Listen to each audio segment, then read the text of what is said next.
이번 화재로 인한 사망자가 모두 23명으로 늘어났습니다.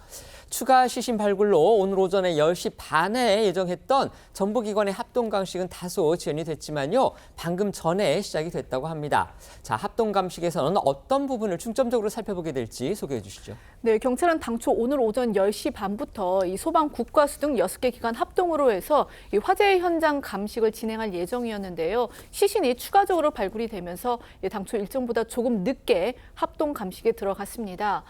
경찰 관계자는요, 이 첫 발화 장소 및 원인 등 그 파악에 집중할 계획이라고 밝혔는데 또 이 불이 나는데 공장 관계자들의 과실은 없었는지 이 부분도 파악할 계획이고요.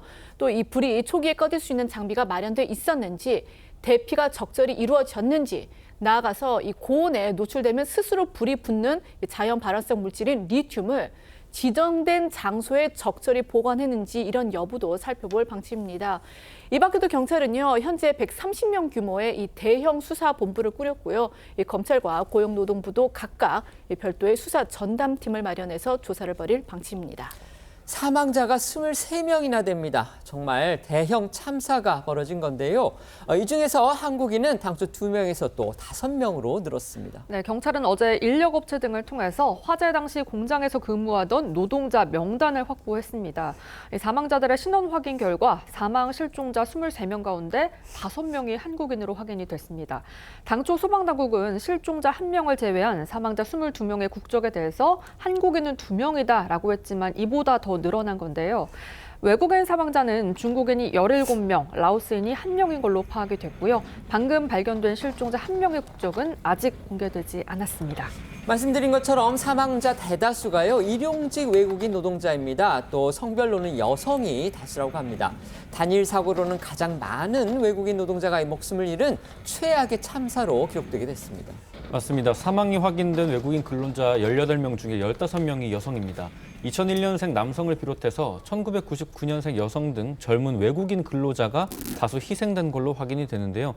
이번 화재에서 인명피해가 컸던 이유로 사망자 대부분이 외국인 일용직이라 정규직에 비해 공장 내부 구조에 익숙하지 않아서 원활한 대피가 어려웠기 때문이라는 분석이 나옵니다.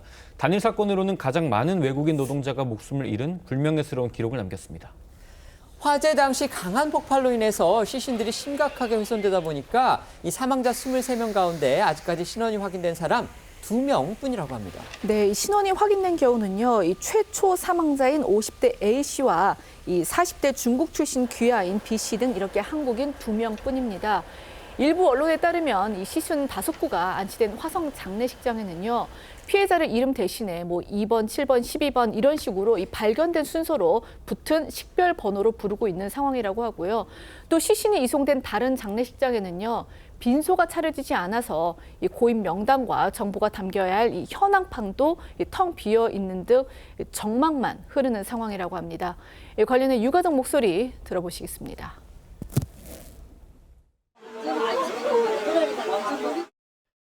진검사를 해야 확인할 수 있다. 신원이 몰라. 이게 전소가 돼갖고 누가 하나 볼 수가 없어. 뉴스에 딱 나온 그래서 정확한 소식은 못 듣고 그냥 온 거지.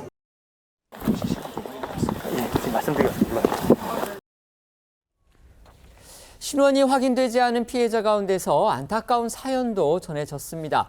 부모의 경제적 도움을 받지 않기 위해서 공장에서 아르바이트를 했던 최연소 희생자의 사연입니다. 네, 이번 화재로 숨진 희생자 가운데 가장 어린 사람 2001년생의 진짜이형 씨인데요. 이 진 씨 외삼촌 A 씨는 조선일보를 통해서 사랑을 듬뿍 받으며 외동아들로 자란 조카가 사망했다는 소식에 하늘이 무너지는 듯하다라고 전했습니다. A 씨에 따르면 중국인 진 씨는요, 충남 천안에 있는 한 대학에서 국어 국문학을 전공하기 위해 한국에 온 유학생인데요. 진 씨는 부모가 한국에서 사업을 하고 있어서 경제적으로 어려움이 없었지만 성인이 된 만큼 부모에게 경제적으로 손을 벌리기 싫다면서 사고가 난 발견한 화성 공장에서 아르바이트를 했다고 합니다. 그런데 일을 한 지 5개월 만에 이런 대형 화재에 희생되고 말았는데요. 발견된 시신들 가운데 진 씨로 확인된 시신이 아직 없어서 유가족은 진 씨가 지금 어느 장례식장에 안치돼 있는지도 모른다, 이렇게 안타까움을 토로했습니다. 사망자 대부분이 이제 외국인 근로자인 만큼 DNA 대조 작업 오래 걸릴 수밖에 없다고 합니다. 그래서 전체 신원 확인 작업이 또 며칠 더 걸릴 것으로 예상이 됩니다. 네, 경찰은 당초 발견한 사망자 중에 신원이 확인되지 않은 20명에 대한 부검을 오늘부터 진행할 예정입니다.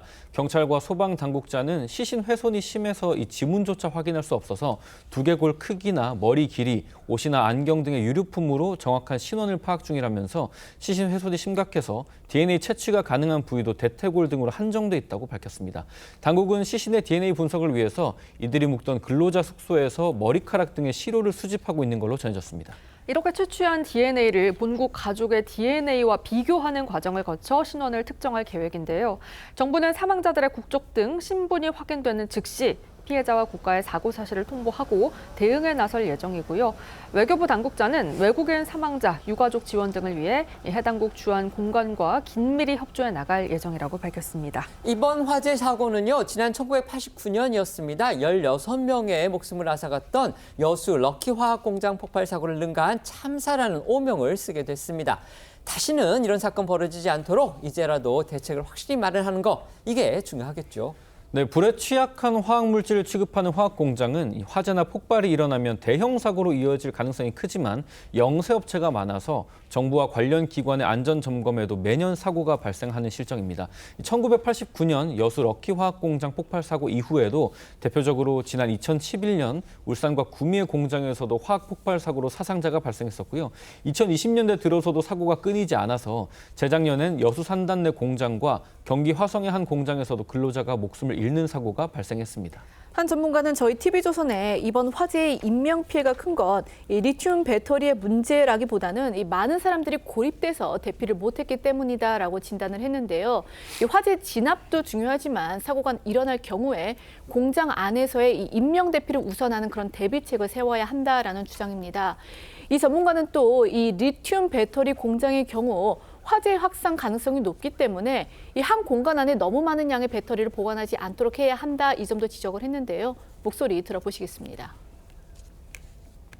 이번처럼 한 공간 안에 너무 많은 양의 배터리들을 보관하는 경우에 연쇄적으로 화재가 확산되면서 커질 수 있는 위험들이 있기 때문에 이런 보관하는 양이라든지 또 이런 보관 방법들을 일부 좀 이제 정해서 불이 나더라도 전체가 다 확산돼서 타지 않게끔 조금 더 구획된 실들로 나눠서 보관하게끔 하는 것들, 뭐 이런 것들은 필요할 수 있습니다.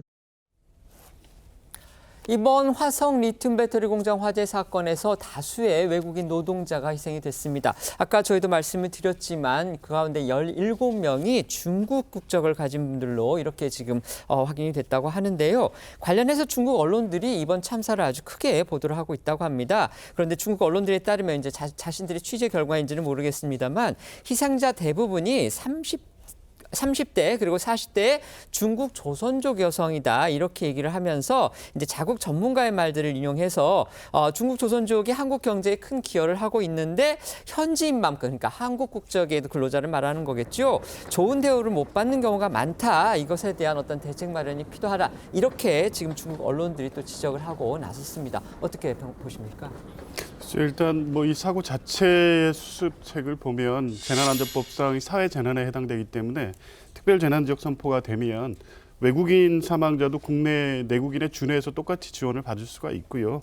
아마 장례나 치료비 또 구호를 위한 다른 여러 부분에 있어서 내국인과 차별 없이 아마 처우를 받을 수 있을 것으로 보고, 제일 중요한 건 조속한 신원 확인과 유족들이 신원 확인을 통해서 장례 절차를 진행할 수 있도록 지원하는 문제가 가장 시급하다고 생각하고요. 중국 당국이 지적하는 문제는 너무 구조적인 문제인데 이제 그게 실제 내국인과의 차별이 있는지까지 지금 확대될 사안은 아니라고 보고, 지금 당장의 어떤 사고 수습 또 유족들이 이 장례 절차를 잘 치를 수 있도록 지원하는 게 가장 우선적인 필요한 조치라고 생각됩니다. 네, 중국 언론이 이제 뭐 현지 전문가의 말을 인용을 해서 보도를 한 내용 보면 이런 부분이 있습니다. 그러니까 한국 내 중국 노동자들이 이제 아주 이제 뭐 열악한 그런 사정에서 일을 하고 있는데 임금과 복리 후생이 한국 노동자만큼 좋지가 않다. 또 일부는 정식 노동 계약을 체결하고 있지도 않다. 그래서 노동 계약이나 정식 근로자 지위가 없는 희생자들이 있다면 현지 회사와 정부가 그들을 한국인들과 다르게 대우해서는 안 된다.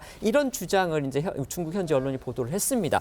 공감하십니까? 이런 그 외국인 근로자에 대한 차별 문제는 뭐 어제 오늘 지적되어 온 문제는 아니죠. 그러나 굉장히 구조적으로 뿌리 깊은 문제이기 때문에 뭐 하루아침에 해결되기가 그렇게 쉬울 것 같지는 않습니다. 일단 이 당면한 사고 수습부터가 문제인데 말씀하신 것처럼 희생자의 그 신원 감식부터 빨리 해서 유족들이 정말 그 장례 절차라도 정상적으로 치를 수 있도록 그런 부분부터 서둘러야 되겠고, 그 다음에 피해 보상에 있어서도 지적하신 것처럼 내국인과 차별이 없도록, 죽음 앞에서 차별은 없어야 되지 않겠습니까? 그런 부분에 대해서 우리가 많은 그 심혈을 기울여야 될 것이고, 또 법률 지원도 필요하다면 정부가 아끼지 말고 도와드려야 될 것 같습니다. 그다음에 구조적인 문제는 앞으로 우리가 장기적인 과제로 두고 점차 개선해 나가야 될 그런 문제라고 봅니다. 알겠습니다.